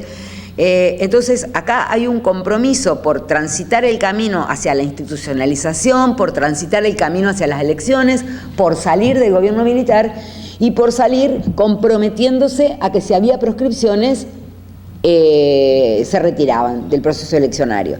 Pero además en el documento también aparecen otras cuestiones, eso fue lo más importante del documento en esa coyuntura, pero aparecen otras cuestiones como ponerse de acuerdo en que la economía debía organizarse a partir de un proceso de expansión del mercado interno, de redistribución de salarios, un proyecto económico al modo en que lo había llevado adelante Perón en su presidencia y del que había intentado Ilia en la suya, digamos, ¿no? Expansión del mercado interno, protección de los derechos de los trabajadores. Perón firmó este documento y a partir de la firma de este documento se supone que avalaba el proceso eleccionario, que avalaba la salida institucional del proceso militar. Sin embargo, hacía esto por un lado y por otro lado dirigía permanentemente mensajes a la guerrilla instándola a actuar, ¿no? Cada golpe que la guerrilla da, decía Perón, cada golpe que los muchachos producen, nos acercamos más al camino de las elecciones. O sea, Perón no estaba dispuesto en ese momento a desactivar a ninguna de las alas de su movimiento. Y en ese momento su movimiento era un gran paraguas, digamos, donde estaban sectores como el sindicalismo combativo y la burocracia sindical, la tendencia, la juventud peronista, las organizaciones armadas y también los viejos políticos mucho más tradicionales del partido. O sea, todos eran peronistas, todos apelaban a Perón, digamos, y todos eran contenidos por ese gran paraguas. O sea, Perón no definía, digamos, que alguna de esos sectores no formaba parte de su movimiento. Alentaba la salida electoral, alentaba a la guerrilla para que el proceso electoral se abriera, digamos. Y la propia guerrilla, la utopía de la revolución no incluía a las elecciones. Las elecciones y los partidos, digamos, eran instituciones burguesas, no eran instituciones valorizadas en ese momento. Entonces, ¿cómo se piensan las elecciones en ese momento? En realidad, la guerrilla finalmente, tanto el ERP como por lo menos un sector del ERP, 22 de agosto y Montoneros, acceden a participar del proceso de elecciones, ¿sí? ¿Pero con qué consigna? Con la consigna de que las elecciones no eran el fin último, que iban a posibilitar el gobierno legítimo. Las elecciones eran un paso para la revolución, eran un paso o bien para establecer, según quien lo dijera, la patria socialista o la patria peronista, digamos. Entonces, desde la misma fórmula presidencial del Frejuli, del peronismo aliado con otros partidos, se está diciendo esto. La consigna es Cámpora al gobierno, Perón al poder. Es decir, entonces ahí hay un salto. Las elecciones le pueden dar el gobierno a Cámpora y vamos a ir a las elecciones, pero el poder sigue siendo de Perón, ¿no? O sea que esas elecciones no son las elecciones clásicas, digamos, son ratificación y no mostración de las diferencias, ¿no? Que es lo que una elección se supone que hace, ¿no? De la diversidad. Son más bien plebiscito, ratificación. Y de hecho, Cámpora, bueno, todos lo saben, gana las elecciones y Perón toma el poder, digo, porque el interregno de Cámpora es un interregno muy corto, donde los sectores de la tendencia, los sectores más radicalizados tienen peso, adquieren espacios en el gobierno, adquieren espacio en la administración, adquieren espacios en las universidades, pero rápidamente van a ser corridos de esos espacios cuando llegue Perón, cuando vuelve Perón a la Argentina. En realidad ya está muy claro. Ezeiza, yo creo que lo que pasó, la masacre de Ezeiza creo que es lo que más grafica, lo que nos deja más clara la idea de que en ese momento, pasadas las elecciones, el conflicto estaba absolutamente internalizado en el propio movimiento peronista. Ahí no había conflictos entre un partido gobernante o un movimiento gobernante y la oposición. La oposición estaba dispuesta a acompañar. La oposición estaba dispuesta a escuchar esta propuesta de Perón de soy un león herbívoro, la idea de la democracia integrada, la idea de la recuperación de los partidos, ideas que durante su gobierno, su primero y su segundo gobierno no había esgrimido, pero que ahora ya no habla de comunidad organizada, ahora habla de democracia integrada, habla de integración de los partidos, y los partidos están dispuestos a secundar, digamos, a hacer, como decía Balbino, oposición constructiva. Esta es un poco la idea, o sea, no hay, el conflicto acá, el mayor conflicto no se produce entre un partido gobernante o un movimiento gobernante y sus opositores políticos. Acá el conflicto se internaliza entre el 73 y el 76 en el propio partido gobernante. O sea, es ese gran paraguas que tiene sectores diferentes, en que en realidad implosiona. Y Perón, hasta su muerte en el 74, digamos, intenta dirimir ese conflicto. Pero ¿cómo lo dirime? O sea, lo dirime quitándole peso, quitándole poder, quitándole espacios a la tendencia, diciéndole a la guerrilla, a las organizaciones armadas que tienen que poner los pies dentro del plato, que el peronismo es lo que las 20 verdades dicen, que, digamos, y en ese desplazamiento de la tendencia, los lugares que deja la tendencia los comienza a ocupar nuevamente la burocracia sindical, ¿no? O sea, Perón vira y trata de ordenar, digamos, a partir de reivindicar a una burocracia sindical que había quedado totalmente opacada por la tendencia. Entonces, cuando digo el conflicto está internalizado en el propio movimiento, tenemos a la burocracia sindical contra el sindicalismo combativo, una burocracia sindical ahora avalada por Perón con una nueva ley de asociaciones profesionales, digamos, que le posibilita el combate en las fábricas a los sectores más combativos. Tenemos a las organizaciones armadas desplazadas, digamos, y tenemos a las 3A. O sea, tenemos, y todos son peronistas, digamos, tenemos a las 3A organizadas como organismo paraestatal.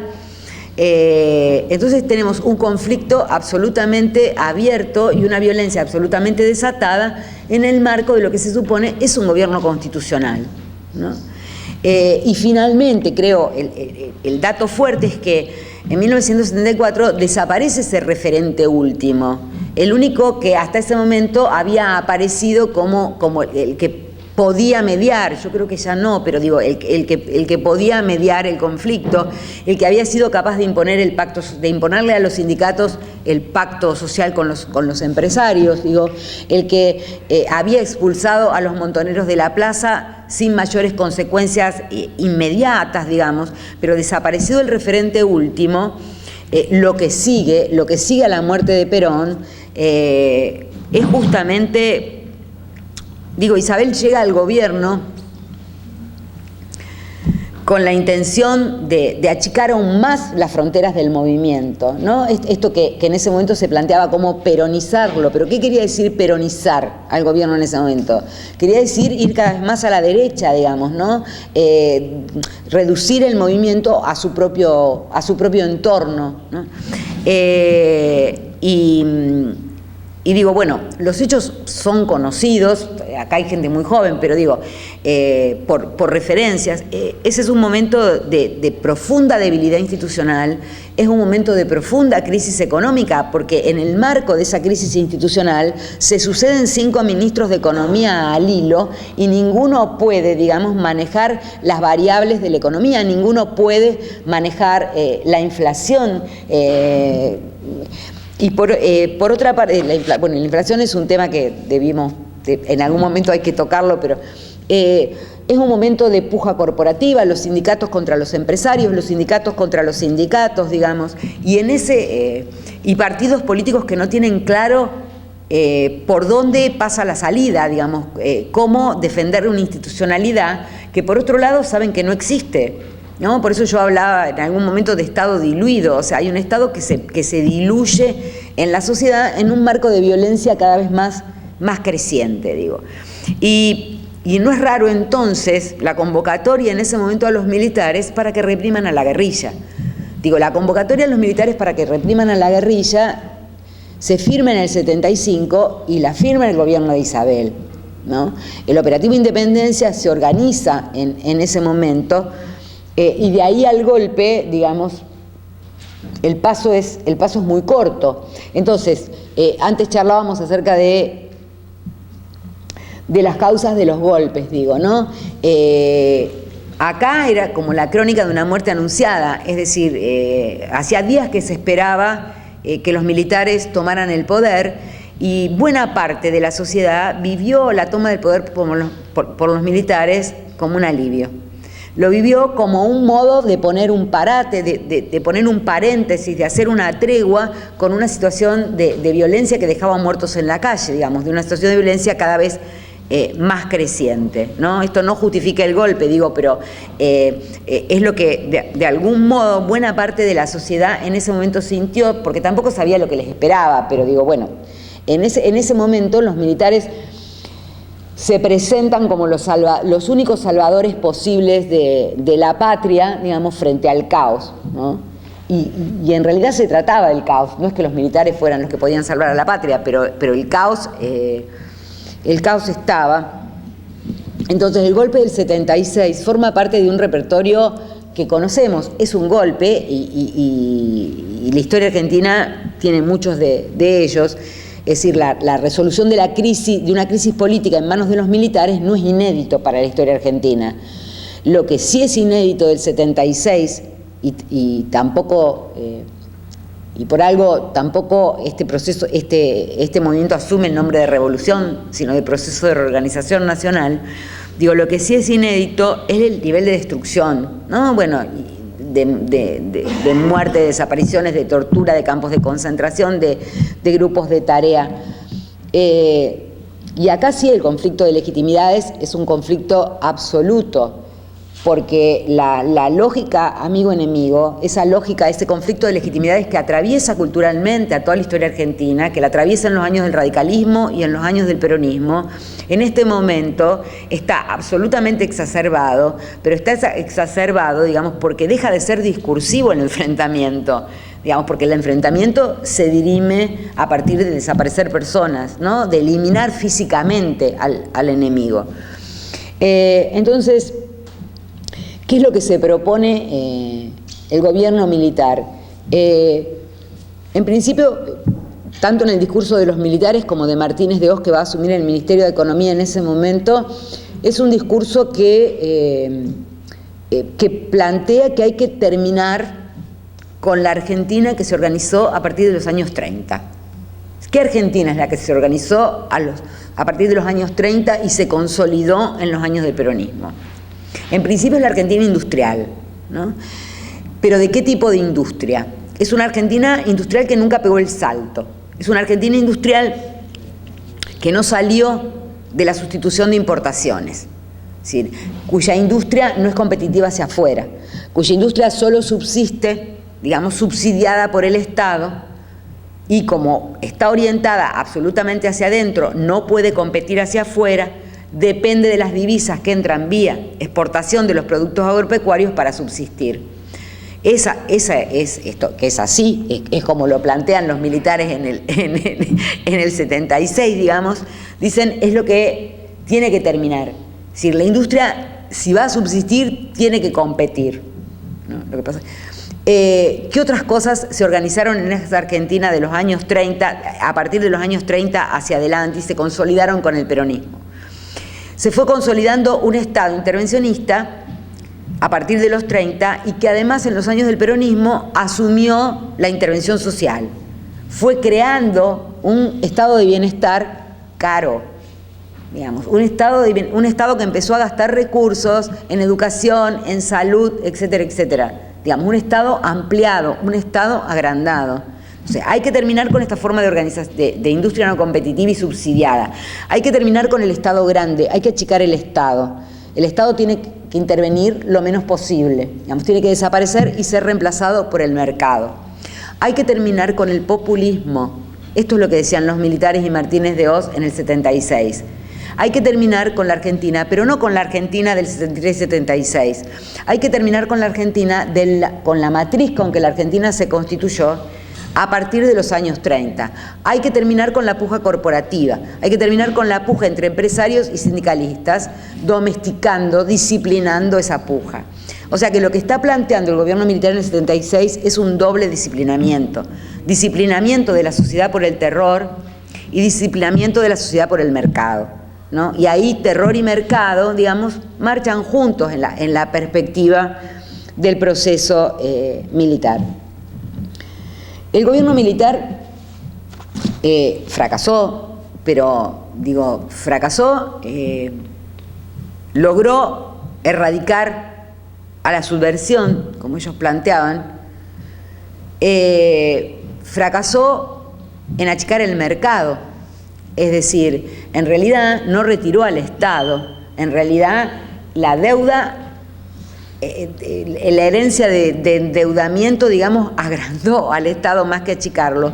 Pero no solo eso, no privatizó las empresas estatales, por ejemplo. Es decir, que era uno de los objetivos de Martínez de Hoz y que dicen los militares no me dejaron. Es decir, no privatizó las empresas estatales, pero ¿qué hizo con las empresas estatales? Las empresas estatales empezaron a ser financiadas a partir de endeudamiento, y no solo financiadas a partir de endeudamiento, sino que esto que algunos economistas llaman privatizaciones periféricas, digamos, enriqueció a un grupo de empresarios que aprendieron a jugar con las reglas de juego que el Estado militar les marcaba, digamos, que se transformaron en proveedores del Estado y que van a ser los famosos capitanes de la industria en la etapa alfonsinista. O sea, se habla de desindustrialización, se habla de que las industrias quebraron, se habla de la ley del mercado, pero la ley del mercado no funcionó para todos de manera igual. O sea, hubo sectores que fueron favorecidos por los contratos del gobierno y la desindustrialización afectó a algunos y no a todos, digamos, ¿no? Pero, por otro lado, digo, bueno, entonces hay un fracaso en la implantación del neoliberalismo, hay un fracaso en la implantación del Estado mínimo, del reemplazo del Estado por el mercado. Y, por otro lado, los militares que se proponen en ese momento, los militares hablan en nombre de la unidad de la nación, ¿no? Y la unidad de la nación y generan dispositivos para hablar en nombre de la unidad de la nación, ¿no? Y esos dispositivos son, primero, el Mundial.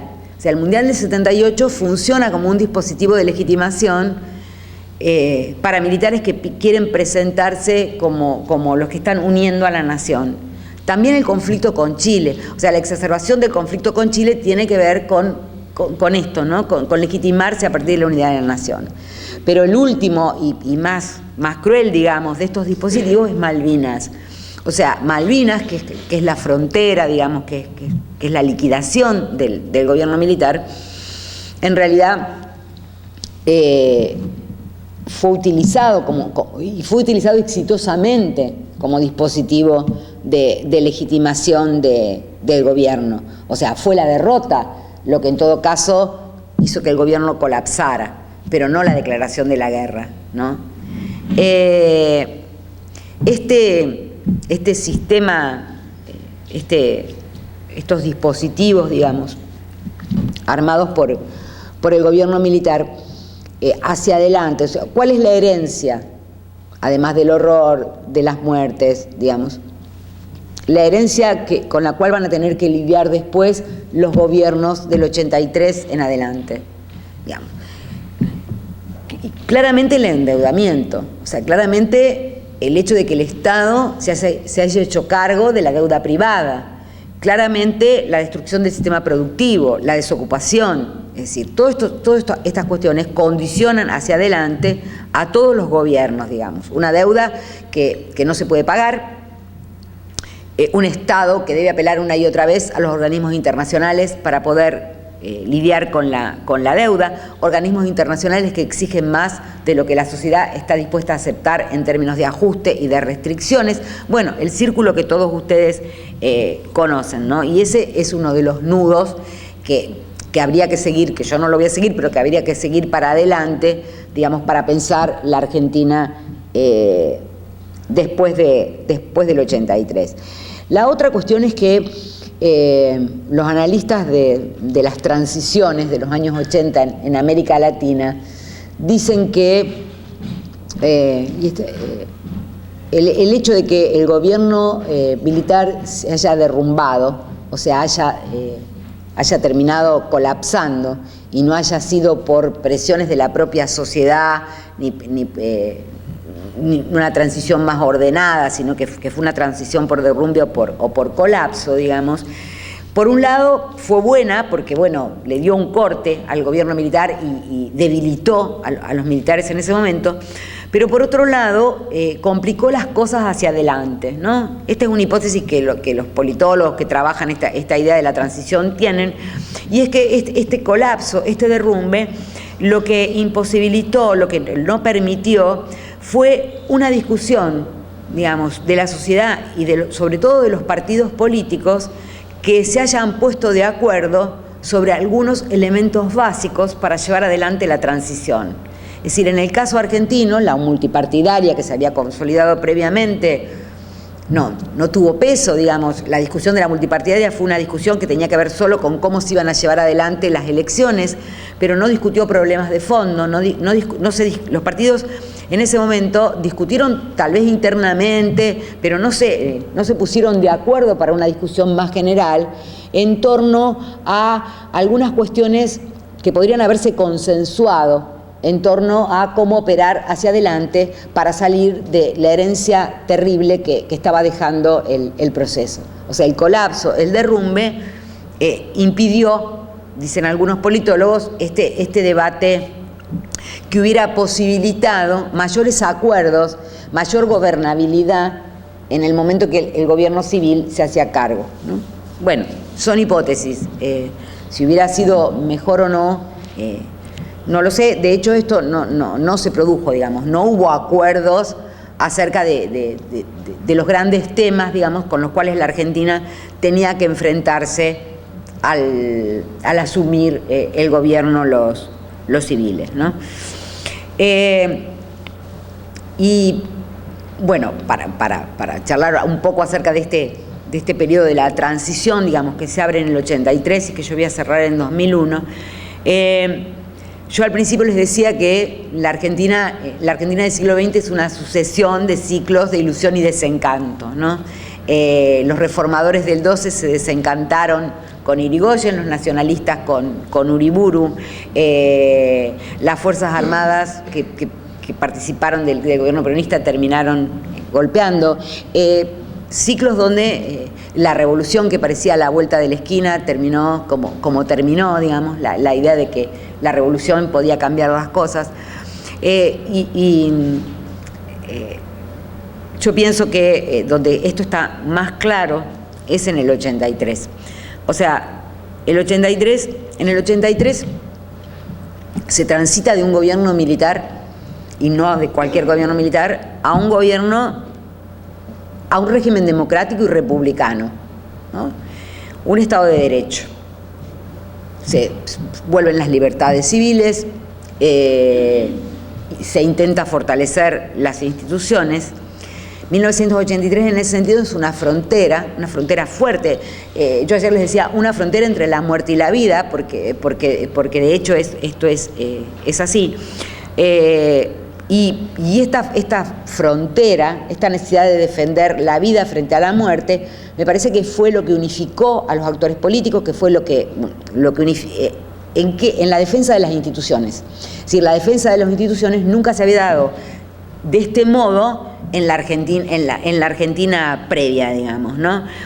Defensa de las instituciones, defensa de la inclusión, defensa de los derechos humanos, y la novedad en relación a otros momentos donde se intentó instaurar una república, un Estado liberal democrático en la Argentina, es que en este momento se habló de pluralismo, es decir, se habló de disenso, se habló de construir en la diferencia, ¿sí? Se habló de superar las antinomias.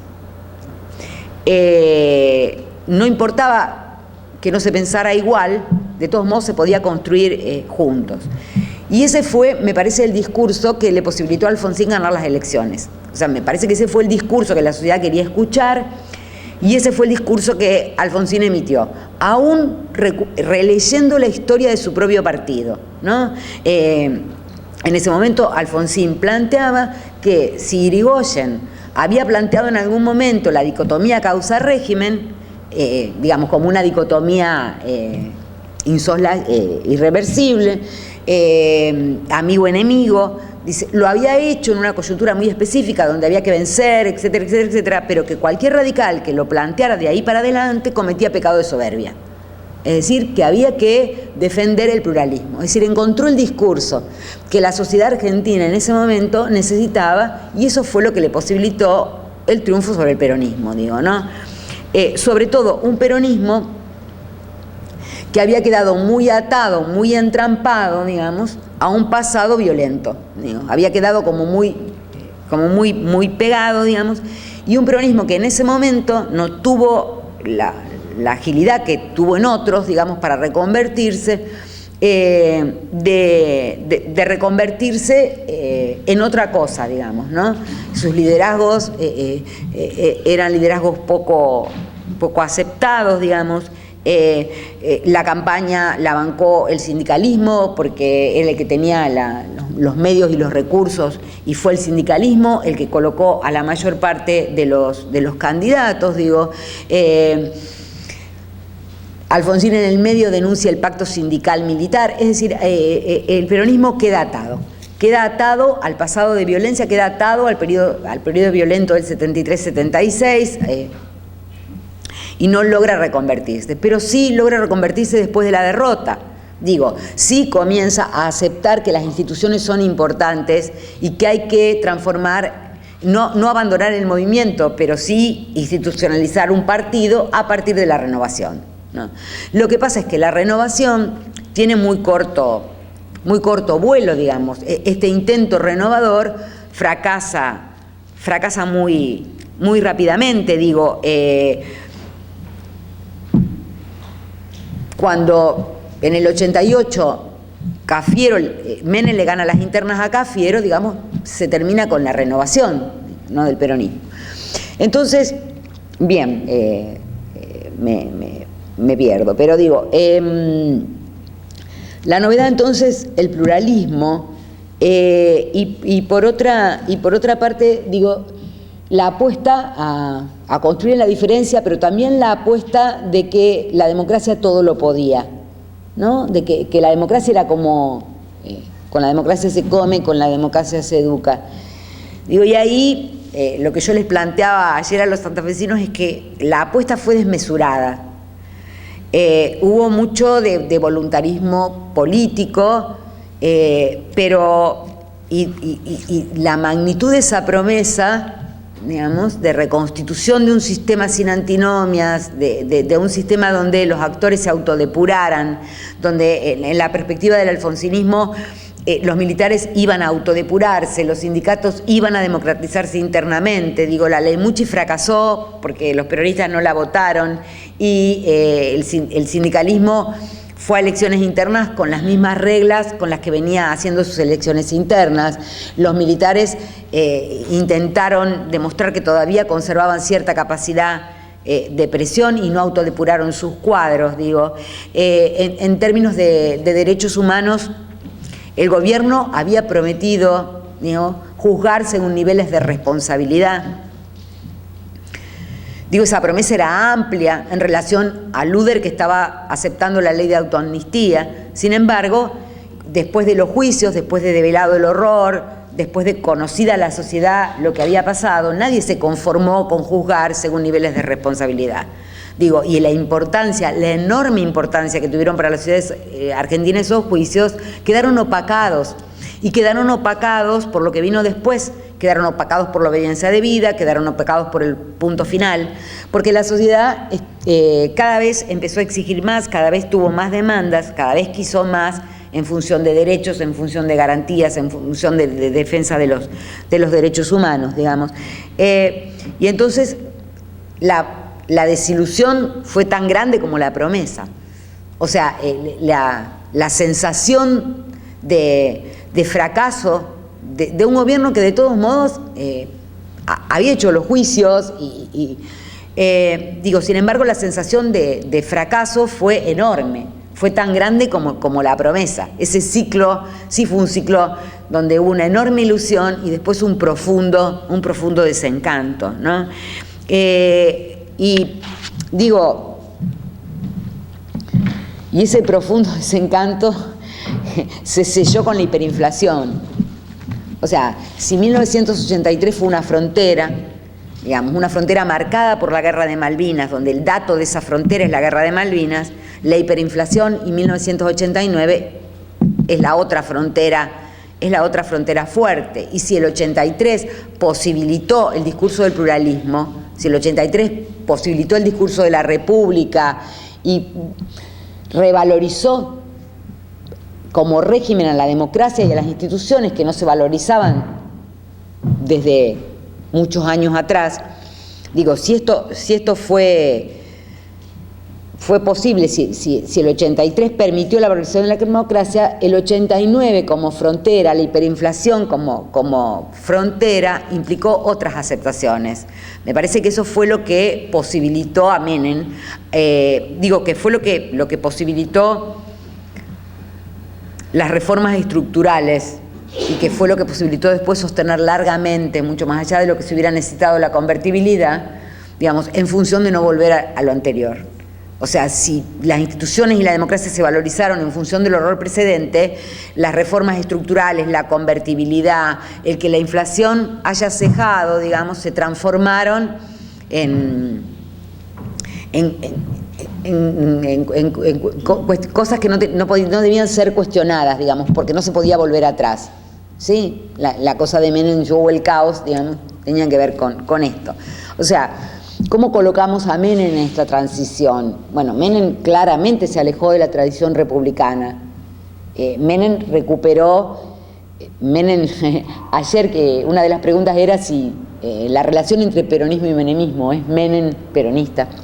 ¿Qué recupera Menem de la tradición peronista, digamos, ¿no? Menem recupera de la tradición peronista, digamos, de la tradición peronista clásica, histórica, digamos, que las instituciones no importan demasiado, ¿no? Es decir, Menem se aleja de la tradición republicana y se reafirma en la tradición de la conducción. ¿Qué quiere decir la tradición de la conducción? La tradición de la relación líder-masas. O sea, Menem recupera esta tradición de que la relación de poder es una relación directa entre el líder y las masas. Recupera el ejecutivismo. Y a eso le suma mayoría automática en la justicia, bueno, corrupción. Ahora, esto es como bien conocido, digamos, no, me parece que no hay demasiado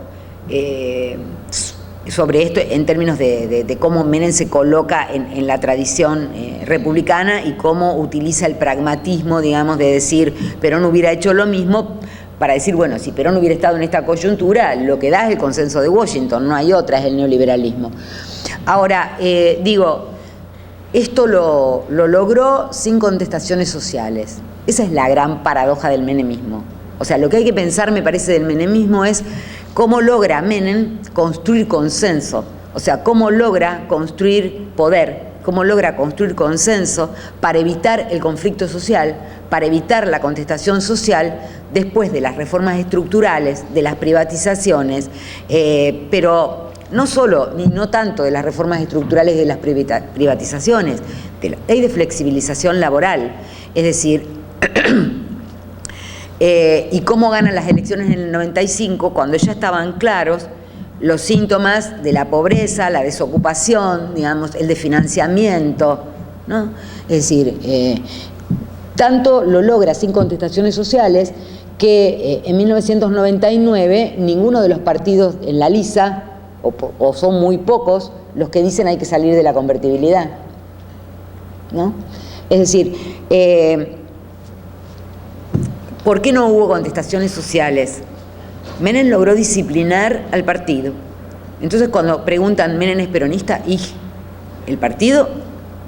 Digo, Menem logró disciplinar a los empresarios, a los sindicatos, porque en realidad se configuraron nucleamientos obreros opositores, ¿no? Pero pequeños, y digamos, el conjunto, digamos, no le hizo 14 paros generales como Alfonsín. Menem logró una iglesia que no lo cuestionara, logró unas fuerzas armadas tranquilizadas, digamos. ¿Qué hizo con cada uno de estos actores? Con cada uno de estos actores otorgó y reprimió.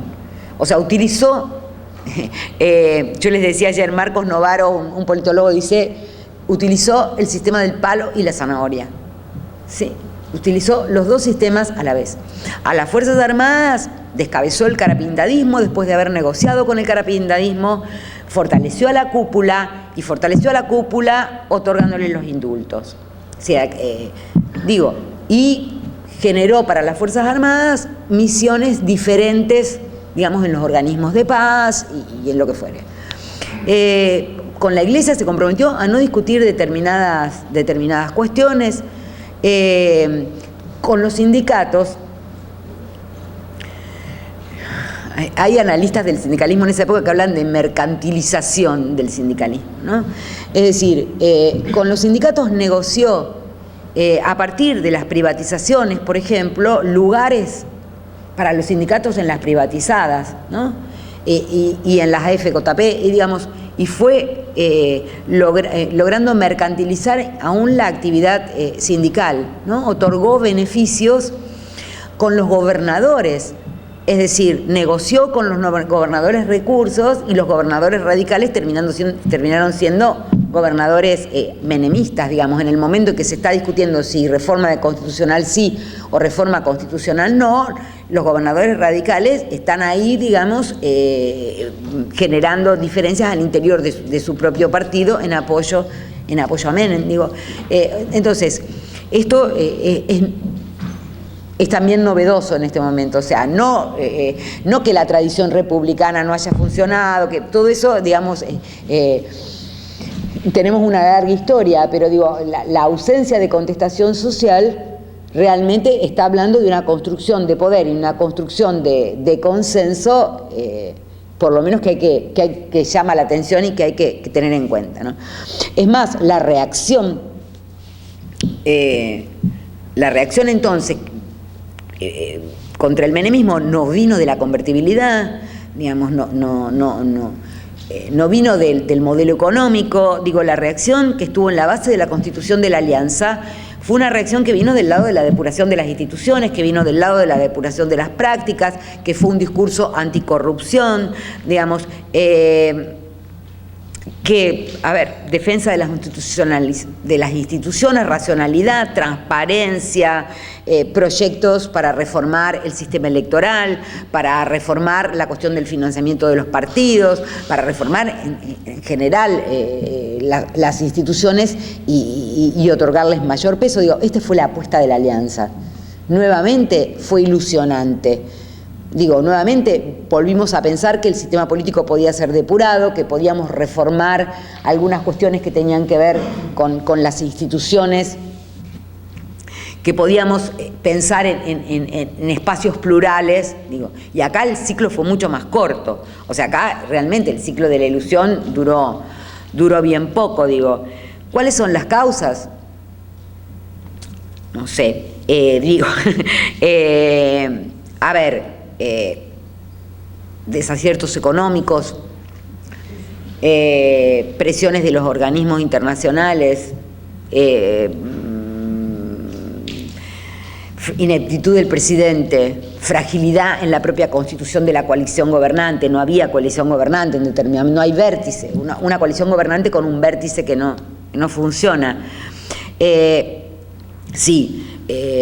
Todo eso, y en este caso no hay un conflicto que explique la desilusión a partir de una oposición demasiado virulenta, digamos, ¿no? Acá el conflicto de legitimidades, y por otro lado, ¿qué es lo nuevo? Cacerolazos, piqueteros, asambleas barriales, es decir, la gestación de formas de manifestación social nuevas, diferentes, que están mostrando disgregación social, que están mostrando ruptura de los lazos sociales. Y cómo se cierra esto con un discurso antipolítico, o sea, con un discurso que cuestiona la política, con un discurso que cuestiona la posibilidad de construir a partir de la política. El que se vayan todos, digamos, llevado a sus últimas consecuencias, en todo caso, es esto, es, digamos, no hay política posible.